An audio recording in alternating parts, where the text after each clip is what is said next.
பரிசுத்தமுள்ள பிதாவை உம்மை சோதரிக்கிறோம், துதிக்கிறோம். தேவாதி தேவனே உமக்கு நன்றி செலுத்துகிறோம். சர்வ வல்லமையுள்ள கர்த்தாவே, இந்த நாளுக்கு நன்றி, இந்த நேரத்துக்கு நன்றி செலுத்துகிறோம். ஆண்டவரை நீ தருகிற உடைய வார்த்தைகளுக்காக நன்றி செலுத்துகிறோம். ஆண்டவரை உடைய வார்த்தைகளை ஆண்டவரை நாங்கள் எங்களுடைய இருதயத்தை ஏற்றுக்கொண்டு அதன்படி நாங்கள் வாழ நீர் எங்களுக்கு கற்றுத்தரும்படியாக ஜெபிக்கிறோம். பரிசுத்த ஆவியானவரை எங்களை நீர் வழி நடத்தும்படியாக கேட்கிறோம்.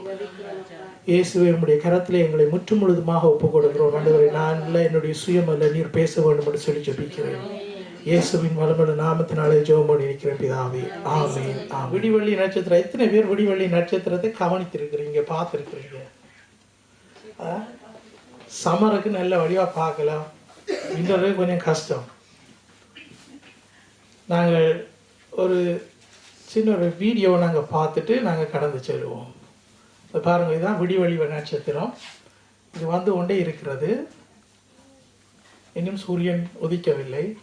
இந்த விடிவெளி நட்சத்திரமே காணும் முழுவதுக்கும் முழு ஜீவன்களுக்கும் வெளிச்சத்தை கொடுக்கிறது. இப்பதான் சூரியன் வருது, கண்டுட்டீங்களா? ஹல்லேலூயா. நீங்க கவனிச்சு பார்த்துருக்கீங்க. அது இதில் நாங்கள் கொஞ்சம் கவனித்து பார்த்தாலே ஆண்டவருடைய படைப்புகளை குறித்து நாங்கள் அதிசயப்படக்கூடிய விதத்திலே ஆண்டவர் இப்படியாக படைத்து வைத்திருக்கிறார். அதே மாதிரி தான் ஆண்டவருடைய வசனமும் நாங்கள் அதிசயப்படக்கூடிய விதத்திலே எங்களுடைய வாழ்க்கைக்கு ஒரு நட்சத்திரமாக எங்களுக்கு ஒளியை கொடுக்கிறது. ஆமென். நாங்கள் முதலாவதாக நாங்கள் ஒரு வசனத்தை நாங்கள் வாசிக்க கேட்போம். எண்ணாகமம் 24வது அதிகாரம் 17வது வசனத்தை நாங்கள் பார்ப்போம். அவரை காண்பேன், இப்பொழுது அல்ல, அவரை தரிசிப்பேன், சமீபமாய் அல்ல. ஒரு நட்சத்திரம் யாக்கோபிலிருந்து உதிக்கும், ஒரு செங்கோல் இஸ்ரவேலிலிருந்து எழும்பும். அது மோபாவின் எல்லைகளை நோக்கி சேத்புத்திரர் எல்லாரையும் நிர்மூலமாக்கும். ஆமென். ஹல்லேலூயா. அதாவது நட்சத்திரம், ஒரு நட்சத்திரம் யாக்கோபிலிருந்து உதிக்கும், ஒரு செங்கோல் இஸ்ரவேலிலிருந்து எழும்பும். இதில் சொல்லப்படுகிற இந்த வார்த்தைகளை நாங்கள் பார்ப்போமா இருந்தால், இஸ்ரவேலர்களுக்கு அந்த காலத்திலே நாங்கள் எண்ணாகமத்திலே நாங்கள் வாசித்துட்டு போமா இருந்தால், இஸ்ரவேலர்கள் அநேக கஷ்டங்களுக்காக கடந்து செல்கிறார்கள். அநேக கஷ்டங்களுக்காக கடந்து செல்கிறார்கள். அவர்கள் எகிப்திலே அடிமைகளாயிருந்து மோசே அவர்களை மீட்டு கொண்டு வருகிறார். அது மாத்திரமல்ல, ஒவ்வொரு முறையும் அவர்களுக்கு அதாவது எதிர்ப்புகள் வந்து கொண்டே இருக்கிறது. தேவனுடைய ஜனத்தை தேவன் தனக்கென்று சொல்லி பிரிக்க எடுத்த அந்த ஜனம் பாடுகளுக்குள்ளாக போறதை நாங்கள் கவனிக்கக்கூடியதாக இருக்கிறது. அவர்களுக்குள்ளே சண்டைகள், அவர்களுக்குள்ளே சச்சரவுகள், அவர்களுக்குள்ளே வேர்மைகள், வேற்றுமைகள் எல்லாம் நடக்கிறது. அவர்கள் தேவனைக்கு கீழ்ப்படியாமையினால் அவர்கள் சில காரியங்களுக்குள்ளாக கடந்து செல்கிறதை நாங்கள் கவனிக்கக்கூடியதாக இருக்கிறது. இப்படியாக அவர்கள் அதாவது இஸ்ரவேலர்கள் ஒவ்வொரு ஜனத்தோடையும் அவர்கள் ஃபேஸ் பண்ண வேண்டியாக இருக்கிறது.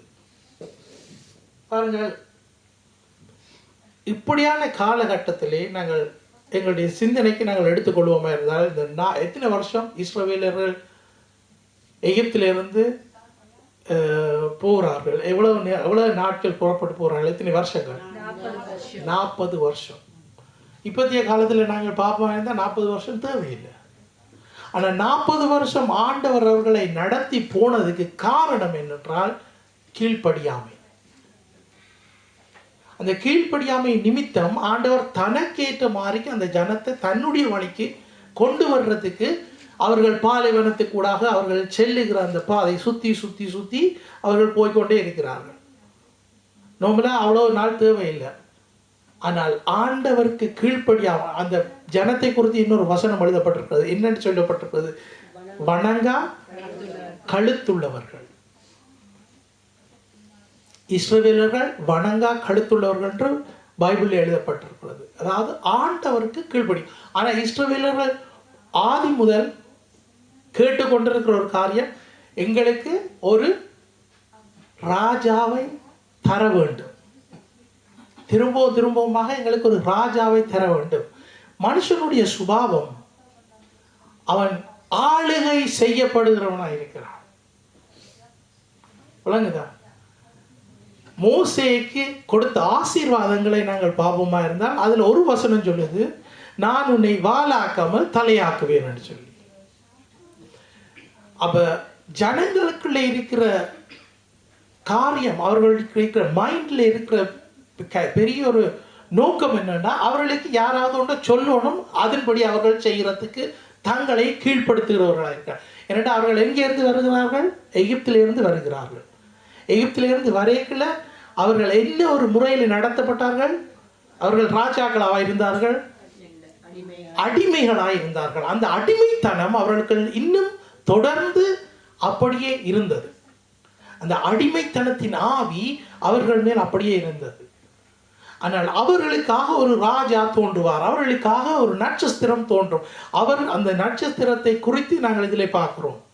இதில் பாருங்கள், மோவாபியரை குறித்து நாங்கள், மோவாபியரின் எல்லை நொறுக்கு என்ன எழுதப்பட்டிருக்கிறது? மோவாபியரின் எல்லைகள் நொறுக்கி. மோவாபியரை நீங்கள் அறிந்திருக்கிறீர்களா? யார் அவர்கள்? தெரியல. ஓகே, மோவாபியரை குறித்து நாங்கள் ஒரு 2 வசனத்தை நாங்கள் பார்ப்போம். லோத்துக்கு 2 பிள்ளைகள் இருந்தார், 2 பெண் பிள்ளைகள் இருந்தார்கள். சோதோம் கொமோரா அழிக்கப்பட்டதற்கு பிற்பாடு அவர்கள் தகப்பனோட அந்த இடத்திலே இருந்தார்கள். அதிலே நாங்கள் ஒரு வசனத்தை நாங்கள் கவனிப்போம். ஆதியாகமம் 19வது அதிகாரம் 37வது வசனத்தை நாங்கள் பார்ப்போம். மூத்தவள் ஒரு குமாரனை பெற்று அவனுக்கு மோவாப் என்று பெயரிட்டாள். அவன் இந்நாள் வரைக்கும் இருக்கிற மோவாபியருக்கு தகப்பன். அப்ப பாருங்க, மோவாபியர் எங்க இருந்து வாரணும்? சோதோம் குமாராக்கு பிறகு லோத்துக்கு பிறக்கிற பிள்ளை அவருடைய மகளிட பிள்ளைய, அவளுடைய மகளிட பிள்ளை லோத்துல இருந்து தான் பிறக்குது.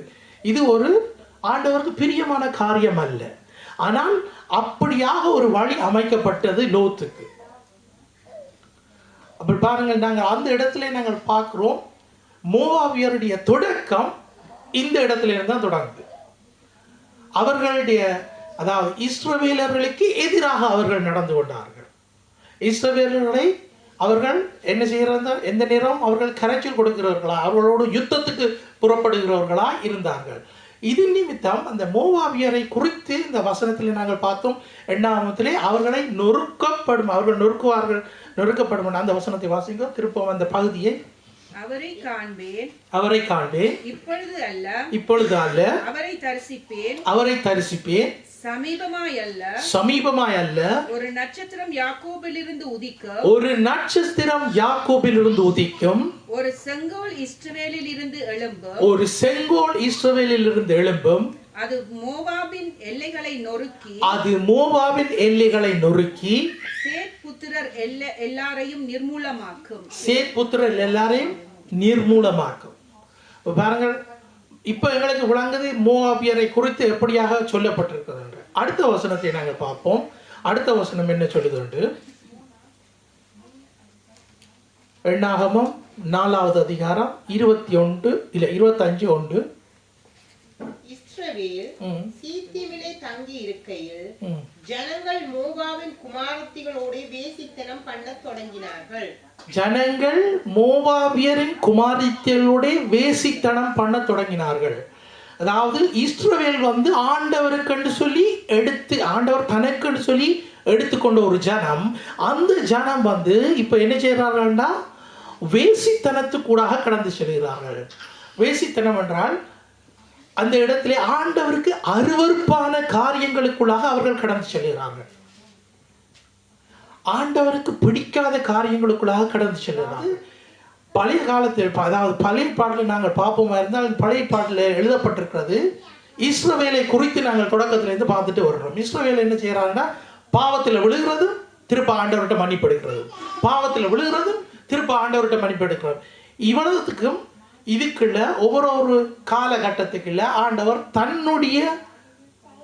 அதாவது ஆண்டவர் தெரிந்து கொள்ளப்பட்ட பாத்திரங்களை, மோசையை போல, நோவாவை போல, ஆபிரகாமை போல ஒவ்வொரு மனுஷனையும் ஆண்டவர் அந்தந்த காலத்திலே அந்தந்த ஆட்களுக்கு நிரூபித்திருந்தார். அதே போலத்தான் அரசர்களையும் நிரூபித்திருந்தார். சாலமோனை பற்றி நாங்கள் பார்க்கலாம். சாலமோனை பற்றி நாங்கள் பார்ப்போம். அடுத்த வசனம்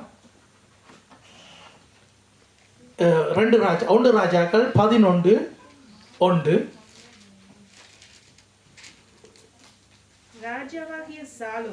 ராஜாவாகிய சாலமோன் பார்வோனின் குமாரத்தியை நேசித்ததும் அல்லாமல் மோவாபியரும் அம்மோனியரும் ஏதோமியரும் சீதோனியரும் ஏத்தியருமாகிய அந்நிய ஜாதியரான அநேகம் ஸ்திரீகள் மேலும் ஆசை வைத்தார். அந்நிய ஜாதியலாகிய அநேக ஸ்திரீ மேலும் ஆசை வைத்தார். சலமோன் ஆண்டவர் கொண்டு சொல்லி தெரிந்தெடுத்த ஒரு பாத்திரம். அவர் கூட மிஸ் ஆயிட்டார். என்னண்டு அவர்கள் பெண் ஆசை அவரை ஆட்கொண்டது நிமித்தம். இப்பத்திய காலத்துல ஒரு ஆள் ரெண்டு பொஞ்சாதிகளோடு இருக்கிற அதை நாங்கள் ஒரு கொஞ்சம் அருவருப்பாக தான் பார்ப்போம். அப்ப காலத்துல சொலமோன் ராஜாவா இருந்திருக்கிறார். அவருக்கு எத்தனை பொஞ்சாதிகள் இருந்தது? கணக்கின்படி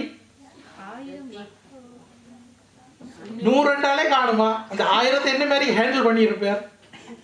1007 சொல்லிடுறீங்க, மிச்சம் சொல்லவில்லை. சரி, அவ்வளோத்தையும் கொடுக்கும் நீங்க. ஆனா பாருங்க, அந்த ஒரு ராஜா இப்படியாக நடக்கிறதுக்கு அவரால் இப்பத்திய ஆக்களும் இப்பத்திய ராஜாமாரோ பிரசிடென்ட் மாரோ யாரோ பெரிய ஒரு பதவியில் இருக்கிறார், அவர்களுக்கு ஏழும் அப்படி செய்யறதுக்கு. அவர்கள் செய்துட்டு போவார்கள். ஆனால் தேவனால் தெரிந்து கொள்ளப்பட்ட ஒரு பாத்திரம் அவர் கூட ஃபெயில் ஆகிட்டு. நாங்கள் எல்லாரும் ஆண்டவருக்குரிய பாத்திரங்களாய் நாங்கள் இருக்கவில்லை. நாங்கள் எங்களை எடுத்துக்கொள்வோமா இருந்தால் நாங்கள் ஆண்டவருக்கு நாங்கள் இப்படி பெரிய பெரிய காரியங்கள் எல்லாம் செய்யலை. ஆனால் சின்ன சின்ன பாவங்களை நாங்கள் செய்திருப்போம். ஆண்டவர் எங்களை தெரிஞ்செடுக்கிறார்.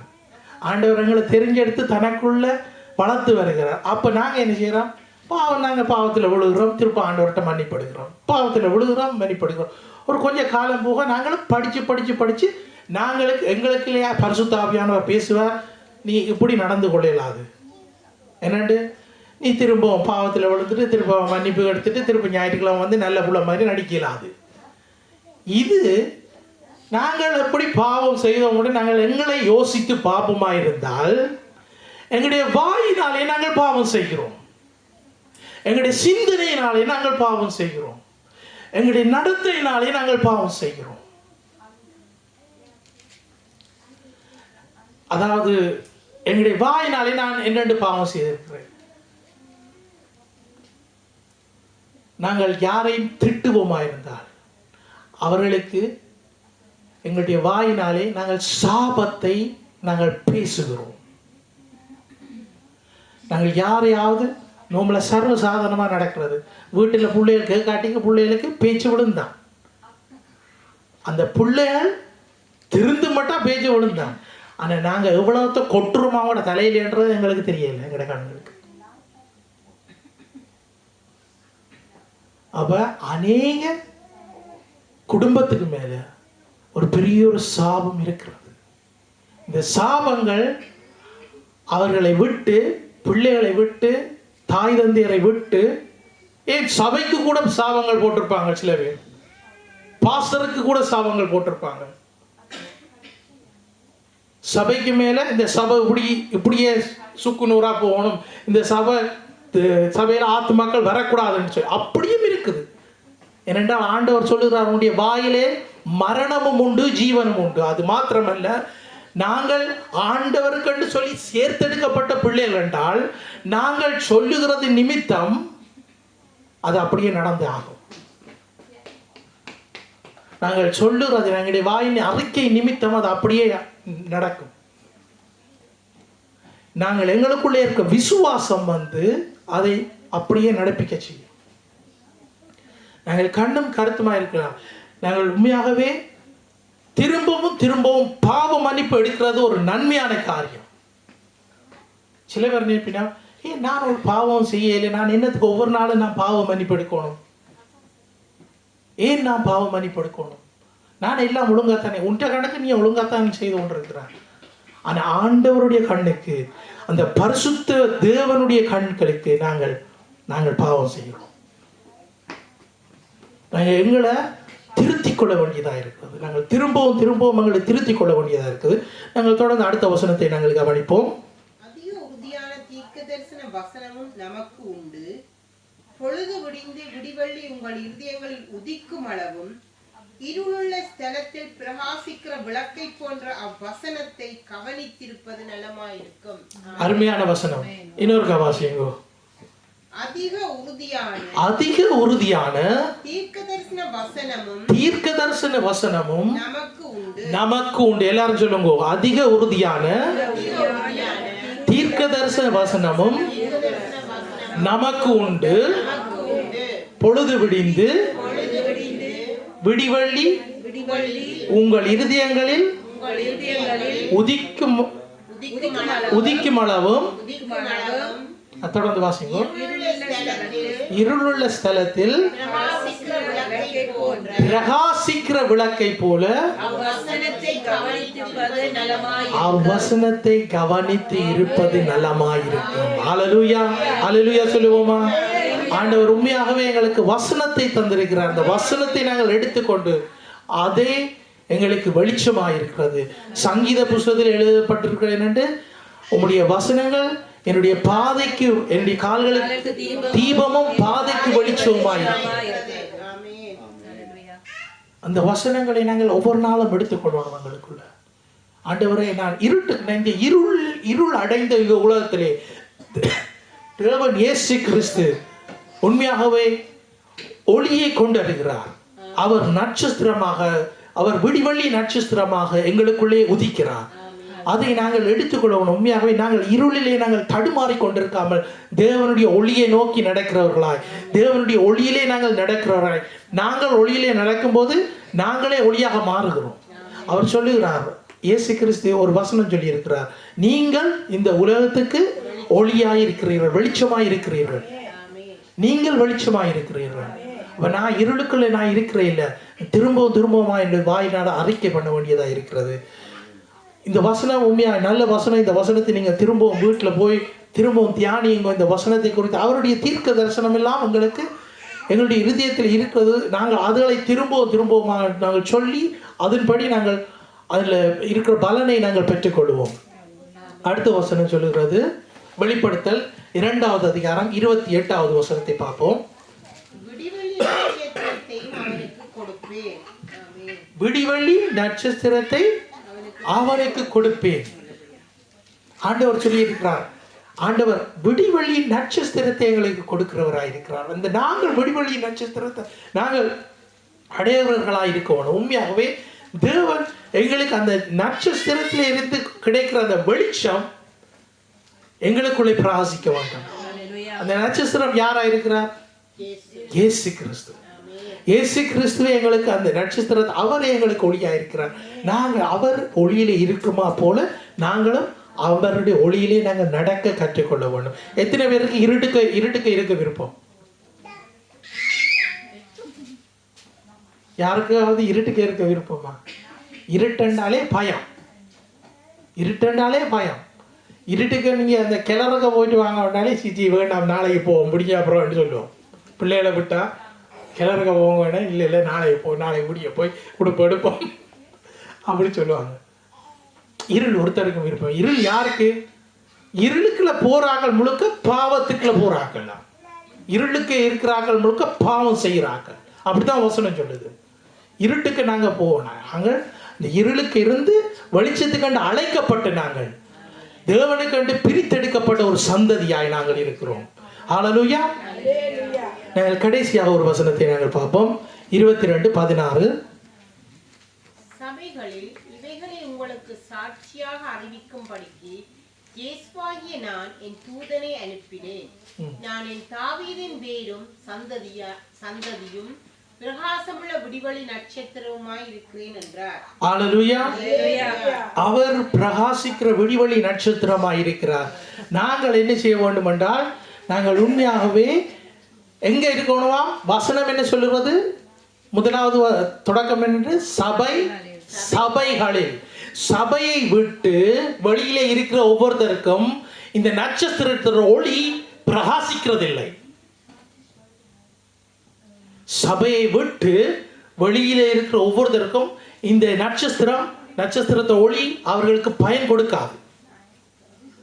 சபையைத்தான் ஆண்டவர் கடைசி நாட்களிலே வெளிப்படுத்தலை நாங்கள் பார்ப்போம் என்றால் 7 சபைகளுக்கு எழுதுகிற கடிதத்தை நாங்கள் வாசிக்கக்கூடியதாக இருக்கிறது.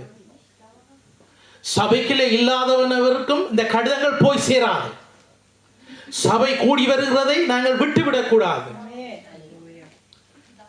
என்னதான் நடந்தாலும் பாஸ்டர் நீ சபைக்கு வர வேண்டாம் திறத்தினாலும் சபைக்கு வரணும். அப்படிப்பட்ட விசுவாசியா இருக்கணும். நாங்கள் பாஸ்டர்கிட்ட கேட்கணும், பாஸ்டர் பின்னிக்காவது வந்து இருந்துட்டு போறேன். அப்படிப்பட்ட விசுவாசிகளும் இருக்கிறாங்க. அப்படிப்பட்ட விசுவாசிகளும் இருக்கிறாங்க.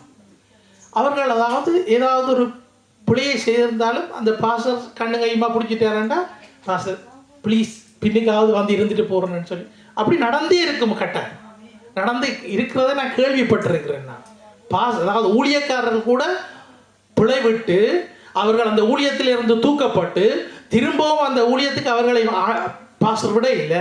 அந்த அவர் பாஸ்டராக இருந்தவர். ஆனால் அவர் அந்த சபையில் திரும்பவும் ஒரு விசுவாசியாக இருந்துட்டு ஆண்டவருடைய வசனத்தை கேட்டு திருந்தி நாங்கள் மனுஷருக்கு நாங்கள் ஒரு மனுஷன் திரும்பி ஆண்டவர்கிட்ட வரைக்குள்ள நாங்கள் கொஞ்சம் வித்தியாசமாக பார்ப்போம். குழப்படி செய்தவர் இப்போ திரும்ப வந்திருக்கிறேன். ஆனால் ஆண்டவர் மன்னிக்கிறவர். அதே மாதிரி நாங்கள் மன்னிக்க கற்றுக்கொள்ளுவோம். ஆண்டவர் மன்னிச்சிடுவார், ஆனால் நாங்கள் மன்னிக்க மாட்டோம். எங்களுக்கு அது இருதயத்தில் இருக்கும். அப்படியே இருக்கக்கூடாது. நாங்கள் அவரை போல நாங்கள் மாற வேண்டும். இப்போ சபைக்கு இருக்கிற ஆட்களுக்கு எல்லாருக்கும் கொடுக்கப்படுகிற வசனம் என்னென்றால், அவர் விடிவெளி நட்சத்திரமாக இருக்கிறார். நாங்கள் அவரை பற்றி பிடிப்போம். அவரை நாங்கள் பிடித்து அவர் எங்களுக்கு வெளிச்சத்தை தருகிறவராக இருக்கிறார். நாங்கள் எந்த இருட்டுக்காக கொண்டு போனாலும் நாங்கள் துணிஞ்சு போகணும். ஆண்டவர் என்னோடு கூட இருக்கிறார். எத்தனை பேர் விசுவாசிக்கிறீங்க? உங்களை கையை தூக்கின ஒவ்வொருத்தரோடும் ஆண்டவர் இருக்கிறார். ஆமென். ஒவ்வொருத்தரோடும் ஆண்டவர் இருக்கிறார். உண்மையாகவே நாங்கள் தேவனிடத்திலே நாங்கள் இருக்கிறோம். ஒரு பயமும் இல்லாமல் ஆண்டவர் எங்களை வழி நடத்தி கொண்டு போகிற பாதையில் அவருக்கு அமைந்து நாங்கள் போக முடியதாய். நாங்கள் எழுந்து நின்று நாங்கள் ஜெபம் பண்ணுவோமாக. தேவன் தந்த வார்த்தைகளுக்காக நாங்கள் ஜெபம் செய்வோம். உண்மையாகவே உங்களுடைய இருதயத்திலே இருக்கிற பாரத்தை நீங்கள் இறக்கி விடுங்கள். அவர் சொல்லுகிறார், அவருடைய வசனம் சொல்லுகிறது, இதோ வருத்தப்பட்டு பாரம் சுமக்கிறவர்களே எல்லாரும் என்னிடத்தில் வாருங்கள், நான் உங்களுக்கு இளைப்பாறுதல் தருவேன் என்று சொல்லியிருக்கிறார். தேவன் எங்களுடைய இருதயத்திலே அவர் ஒளி விளக்காய் மாற வேண்டும். இயேசு கிறிஸ்து எங்களுடைய இருதயத்திலே ஒளி விளக்காய் மாற வேண்டும். நாங்கள் இந்த ஒளியை கொண்டு மற்றவர்களுக்கு நாங்கள் வழிகாட்டியாய் நாங்கள் அமைய வேண்டும். ஹல்லேலூயா. நாங்கள் கண்களை மூடுவோம். நாங்கள் தேவனை நோக்கி நாங்கள் பார்ப்போம். அவர் தந்த வார்த்தைக்காக. பரிசுத்தமுள்ள பிதாவே, உம்மை ஸ்தோத்திரிக்கிறோம், துதிக்கிறோம் ராஜா. தேவாதி தேவனே, உமக்கு நன்றி செலுத்துகிறோம். ஆண்டவரே, நீர் தந்த வார்த்தைகளுக்காக உமக்கு நன்றி செலுத்துகிறோம். ஆண்டவரே, உம்முடைய வார்த்தையின் படி ராஜா, ஆண்டவரே, நீர் எங்களுக்குள்ளே ஒளி விளக்காய் இருக்கிறதுக்காக நன்றி செலுத்துகிறோம். ஆண்டவரே, உம்முடைய ஒளியிலே நடக்க நீர் எங்களுக்கு கற்றுத் தரும்படியாக ஜெபிக்கிறோம் ராஜா. ஆண்டவரே, எங்களை காணுகிறவர்கள் மத்தியிலும் ராஜா, ஆண்டவரே, உம்முடைய ஒளி எங்களுக்குள்ளாய் ஆண்டவரை பிரவேசிக்கவும், ஆண்டவரை அவர்களுக்குள்ளே ஆண்டவரை அந்த ஒளிகள் ஆண்டவரை போய் சேரவும் நீர் கிருபை செய்வீராக. கர்த்தாவே, எங்களை உம்முடைய கரத்திலே முற்று முழுதுமாக ஒப்பு கொடுக்கிறோம். ஆண்டவரை, நான் உமக்கு எதிராக ஆண்டவரை நாங்கள் பாவங்கள் செய்திருந்தால் எங்களை மன்னியும். ஆண்டவரை, எங்களுடைய இருதயத்தை ஆண்டவரை ஆராய்ந்து அறிகிற தேவன் நீர் ஒருவரே சுவாமி. ஆண்டவரை, எங்களுக்குள்ளே எங்களுடைய இருதயத்திலே தேவையில்லாத காரியங்கள் எங்களுடைய இருதயத்தில் இருக்குமா என்ற அதை எடுத்து போடும்படியாக கேட்கிறோம் ராஜா. கர்த்தாவே, உம்முடைய கரத்தில் எங்களை முற்று முழுதுமாக ஒப்பு கொடுக்கிறோம். ஆண்டவரை, எங்களை மன்னியும் சுவாமி, எங்களை மன்னியும் ராஜா. ஆண்டவரை, எங்களை உம்மோடு கூட சேர்த்து கொள்கிறதுக்காக நன்றி செலுத்துகிறோம். கர்த்தாவே, நீர் தந்த வார்த்தைகளுக்காக நன்றி.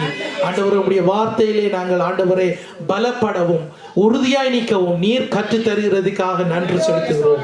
தகப்பனே, உம்முடைய கரத்திலே முற்று முழுதுமாக இந்த கூடாரத்துக்களை நிற்கிற ஒவ்வொருத்தரையும் நான் ஒப்பு கொடுத்து ஜெபிக்கிறேன். அவர்களுடைய இருதயங்களிலும் ஆண்டவர் நீர் ஆண்டவரை ஒளி விளக்காய் வந்ததுக்காக நன்றி செலுத்துகிறோம் ராஜா. தகப்பனே, உம்முடைய கரத்திலே பிள்ளைகளை ஒப்பு கொடுக்கிறோம். நீரே பொறுப்படுத்தி வழி நடத்தும். அவர்களுக்கு நல்ல ஞானத்தை கட்டளையிடும் சுவாமி. ஆண்டவரை, உம்மை அறிகிற அறிவை நீர் கட்டளையிடும்படியாக ஜெபிக்கிறோம். ஆண்டவரே, உம்முடைய வார்த்தைகளை ஆண்டவரை அவர்கள் ஆண்டவரை அவர்களுடைய இருதயத்தில் எடுத்துக்கொள்ள கிருபை செய்யும்படியாக ஜெபிக்கிறோம். இயேசுவின் வல்லமுள்ள நாமத்தினாலே ஜெபம் பண்ணி நிற்கிற பிதாவே, ஆமென், ஆமென்.